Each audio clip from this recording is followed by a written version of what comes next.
एक बार अयोध्या में राघवेंद्र भगवान श्री राम ने अपने पितरों का श्राद्ध करने के लिए ब्राह्मण भोजन का आयोजन किया।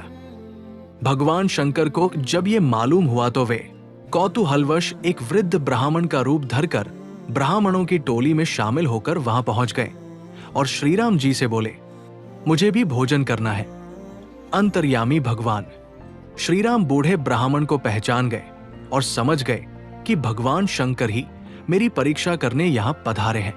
ब्राह्मण भोजन के लिए जैसे ही पंगत पड़ी, भगवान श्रीराम ने स्वयं उस वृद्ध ब्राह्मण के चरणों को अपने करकमलों से धोया और आसन पर बिठाकर भोजन सामग्री परोसना शुरू कर दिया।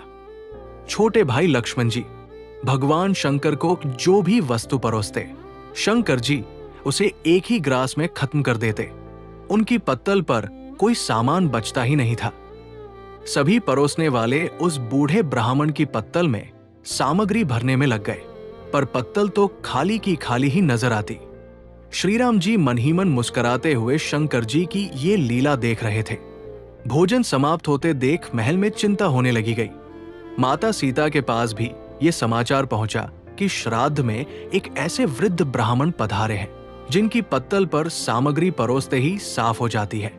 श्राद्ध में आमंत्रित सभी ब्राह्मणों को भोजन कराना भगवान श्रीराम की प्रतिष्ठा का प्रश्न बन गया।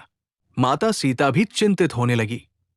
जब बनाया गया सारा भोजन समाप्त हो गया फिर भी शंकर जी तृप्त नहीं हुए तो श्रीराम ने माता अन्नपूर्णा का स्मरण कर उनका आह्वान किया।